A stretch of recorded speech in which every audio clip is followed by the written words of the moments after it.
joyeuse pleine lune rose qui donc se trouve en Scorpion et donc est en grande opposition avec le Taureau et provoque un immense bouleversement émotionnel, le signe du Scorpion qui nous permet de plonger dans les ombres et dans toutes les zones émotionnelles. Voilà, donc qui est quand même assez costaud, particulièrement pour quatre signes qui sont les Verseaux, les Lions, les Taureaux et les Scorpions. Voilà, il se trouve que je suis Verseau, donc j'ai beaucoup travaillé, j'ai eu beaucoup de tempêtes là ces derniers temps pour arriver à ce paroxysme du soir.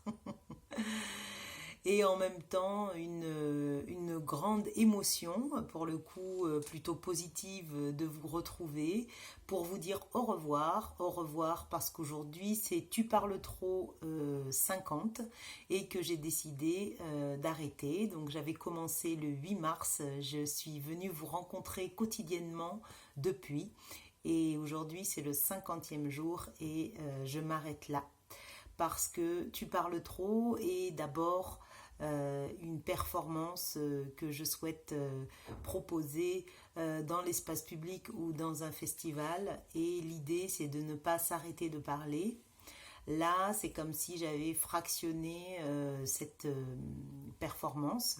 Ça me va très bien, ça m'a fait vivre autre chose, ça m'a fait découvrir ma capacité à partir de 17 minutes de vidéo et d'arriver à 3 minutes. Donc je pense que l'esprit de synthèse est en moi, contre toute attente, contre tout espoir. Donc ça c'est quand même la bonne nouvelle. Et donc du coup, je voulais terminer sur la question de l'intimité, la question de mettre en mots l'intimité, la question de mettre en mots l'intimité dans un espace public. Là, en l'occurrence, il s'agit de YouTube, donc auquel toute personne peut accéder. Et le fait que ce que l'on m'a toujours renvoyé dans ma vie, et pas seulement pour Tu parles trop, mais depuis le début où je travaille sur ma propre intimité, ça a toujours été soit une dimension narcissique, soit une dimension vraiment de faiblesse, parce que tu racontes ta vie, parce qu'en fait t'es complètement une perdue, et donc tu racontes ta vie à n'importe qui, au premier venu, à la première venue, au kidam dans la rue, et c'est vraiment une marque de faiblesse parce que en fait tu n'as aucun principe de hiérarchisation des relations, aucun principe finalement de ce qu'est la proximité aussi avec des personnes, aucune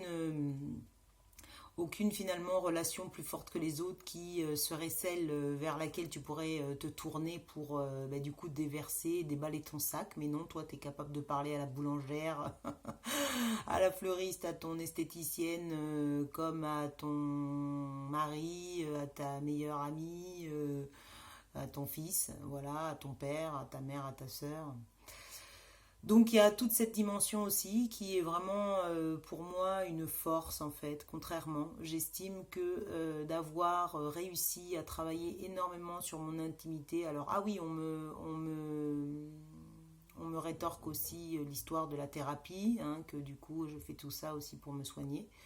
Il y a bien sûr une dimension thérapeutique dans le fait de se dévoiler, mais ça demande beaucoup plus de force et de courage que l'on veut bien le reconnaître.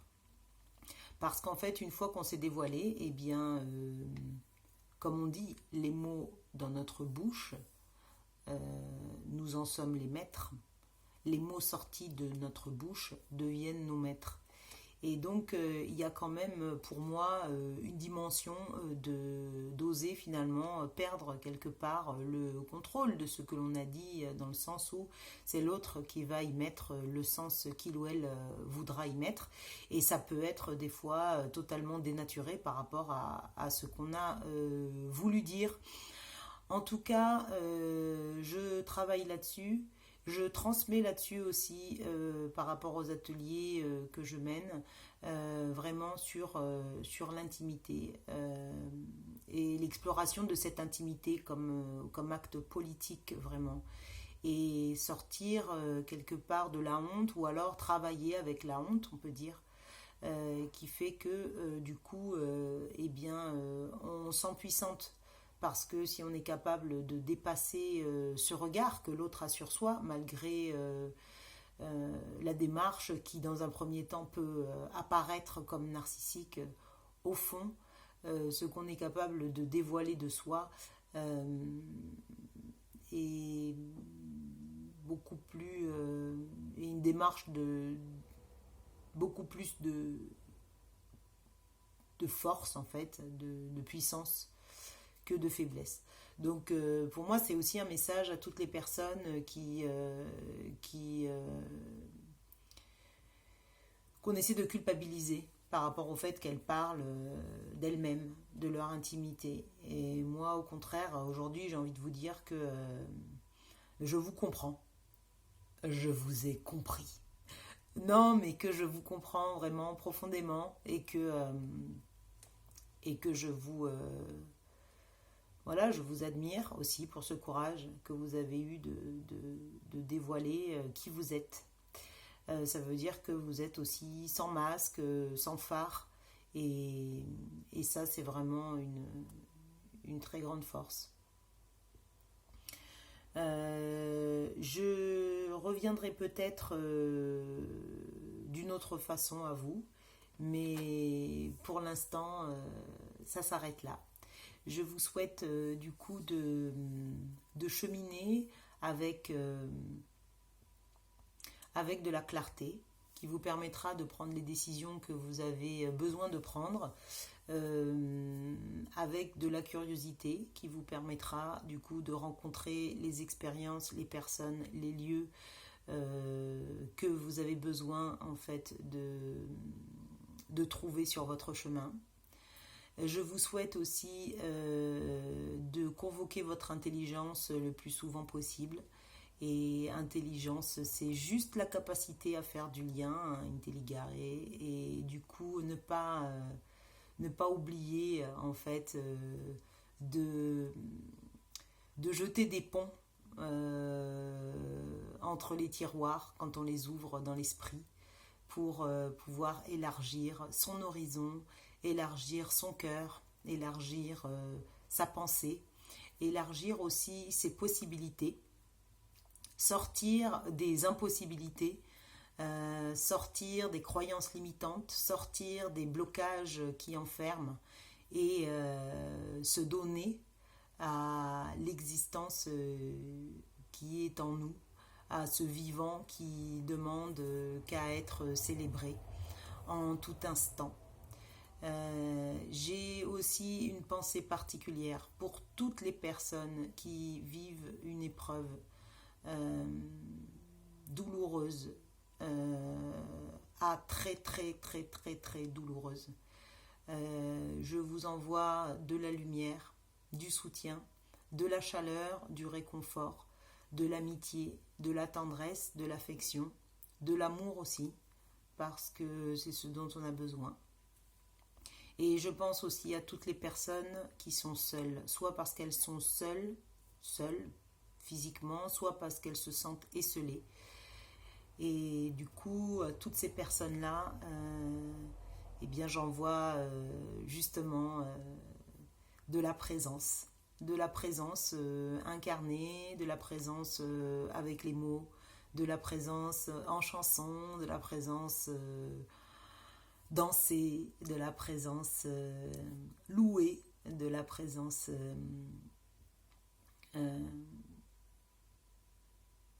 joyeuse. Voilà. Je pense à chaque personne aussi qui a été, comment dire, dans une, dans une fidélité à ces vidéos, d'avoir pris chaque jour le temps de les regarder. Eh bien, pour moi, ça a été aussi ce qui m'a donné envie de continuer chaque jour, parce qu'il y avait toujours des personnes qui ont été au rendez-vous de ces partages que j'ai offerts depuis mon cœur, depuis mon esprit. Et pour moi, c'est très fort, même si justement Nadia me faisait la remarque de l'écran, en fait, qui pouvait faire écran. Eh bien, il y a aussi euh, ma présence que j'ai essayé de partager à travers l'écran et où j'ai essayé vraiment d'arriver tout près de vous, comme pour vous parler en direct avec tous ces mots que, je, que j'ai partagés, que j'ai laissé jaillir de ma bouche, de mon esprit, de mon cœur. Et vraiment, je vous remercie parce que vous m'avez montré aussi que c'était possible pour moi eh ben de continuer finalement à, à transmettre des messages, à transmettre des, des émotions et à transmettre des expériences dans une période où on est plutôt sans contact et ça me donne beaucoup d'espoir et ça me donne beaucoup aussi de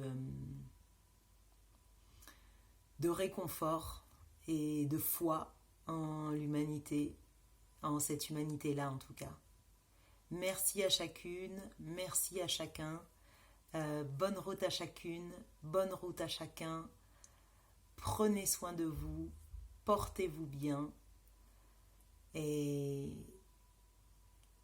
à bientôt par un autre canal.